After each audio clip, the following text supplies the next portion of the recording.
I think a lot of the times what women don't want to talk about is it's like you have these get more bodies. Now one day you want to settle down and try to have a happy housewife life. And it's like after having all these bodies and having all this memory of these different men going in and out of you, you think you're not going to just be able to just sit down one day and submit to a man and stay loyal to a man after you've had all those different bodies and all those different spirits going in and out of you? And then now everything that you do, every man that you attempt to date, every man that you try to settle down with, if you're even trying to do that, you're now going to judge based upon that lens. Nobody's going to measure up. You can't have multiple men and act as if you're not going to have repercussions. Some theories suggest that anytime a woman has a man, he literally leaves his genetic material in her body. If you think about it, just the anatomy of a woman, right? Anytime a man is entering into her woman, times that by 10, 20, 50. Let's say you're a woman walking around with the genetic material of 50 men in your body. That ain't gonna mess up your pH balance. That ain't gonna mess up your hormones. That ain't gonna mess up your psychology. Like we act like we can do these behaviors and there's no repercussions, and that's not real life. That's maybe what you see on televisions. That's maybe what we see in these different series.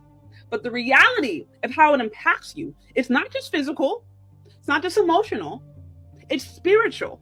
It impacts you on every single level. And the truth is, sleeping with a man does change you. That's the truth. Yeah. And so women don't want to accept that. They don't. You have to understand these things. If you are going to engage in something, you have to understand the results of it. You can't deny it, right? You can't deny that once a man penetrates you, your body will change. Your mind will change. Yeah. And you sleeping with multiple men, this is Sure. the reason why women are mentally ill. Hey, these brothers. Let's talk about some brothers. Let's talk about a factor that we don't speak on enough when it comes to modern day relationships. I'm gonna tell you this, brothers. You'd better be aware of who your woman is bonded to. You'd better be aware of who your woman is bonded to.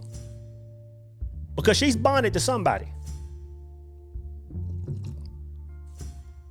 Your woman is bonded to somebody. And what I mean by that, if you've met your woman in today's time, if you've met your woman and you're over the age of 25 maybe, but definitely 30, if you're 30 years old and over and you're just now meeting the person you're in a relationship with, I don't care if she's the sweetest thing on the planet. I don't care if she's cooking your meals, massaging your back, doing whatever, women do for their men.